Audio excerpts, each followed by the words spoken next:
अगर आपने अभी तक हमारा चैनल सब्सक्राइब नहीं किया तो अभी सब्सक्राइब करें और बेल आइकॉन को क्लिक करके हमारी लेटेस्ट वीडियोस के बारे में अपडेट जानें। Anthony Albanese is heading to India this week, hoping to boost trade and security ties. The visit will be his first as Prime Minister.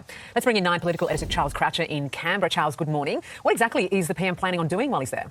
Morning, Sarah. The PM is taking a business delegation. There'll be a new, more broad, more comprehensive free trade agreement signed. When we talk about free trade agreements, we so often talk about Australian goods leaving, but it's important to think that our imports, the goods we've got from India, have tripled in the last decade. And that means products on shelves will likely be cheaper. And given the cost of living crunch right around Australia, that's important as well. As for goods going the other way, that's gone up about $6 billion. In particular, coal. I'm the son of a coal miner. We know there's still communities that rely on that. And education. And that's the big one. Now, $4 billion industry of Indian students in particular coming to Australian universities. They'll be promoting that idea as well. So with China effectively, negating some of those trading ties in the past 2 years with the tariffs, this has been a real diversification for Australia. Find a new market, 1.4 billion people that might consume our goods or produce goods for us. And oh, by the way, it's a democracy. Not a perfect democracy, but it's a democracy and an ally, which is key as well. Absolutely key, Charles. Now, the Prime Minister Modi will also be visiting Australia mid-year for the Quad Leaders Summit. What can we expect from him down under?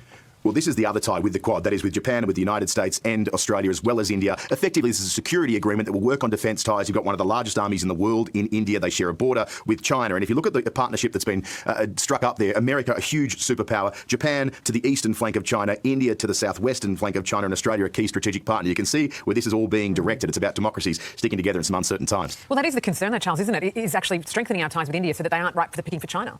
Yeah, and also so you have another ally there and to boost each other. There is talk, we had a story last week about the future of power, not just in our region, but around the world. And one of the big climbers is India, but the one that is streaking the rest of the world is China. So this is putting a regional check with some of the tensions that are going on, diversifying your market. People at home will know if they've got shares or stocks or any kind of bonds, you diversify, right? You lower your risk. That's what we're doing with our goods. And you have this ally with deep cultural ties as well. Now, Charles, this one might get a bit awkward. Modi and Albo watching the cricket together. Eek. Yeah, we are heading to a Metabad, so that would likely coincide with the fourth test. But this is a really important part of the cultural ties you have with India. Obviously, a huge rising power, both former British colonies, and this deep love for cricket. Jason Clare, the Education Minister, has just got back from India where he was over there promoting Australian universities and trying to deepen those ties. He really smartly took with him Adam Gilchrist. And that's because when you take someone of that stature to a country like India, you get more face time, more attention, and more eyeballs. And this is something Australia is keen not just to cultivate, but potentially exploit in the future. अगर आपने अभी तक हमारा channel subscribe नहीं किया तो अभी subscribe करें और बेल आइकॉन को क्लिक करके हमारी लेटेस्ट वीडियोस के बारे में अपडेट जानें।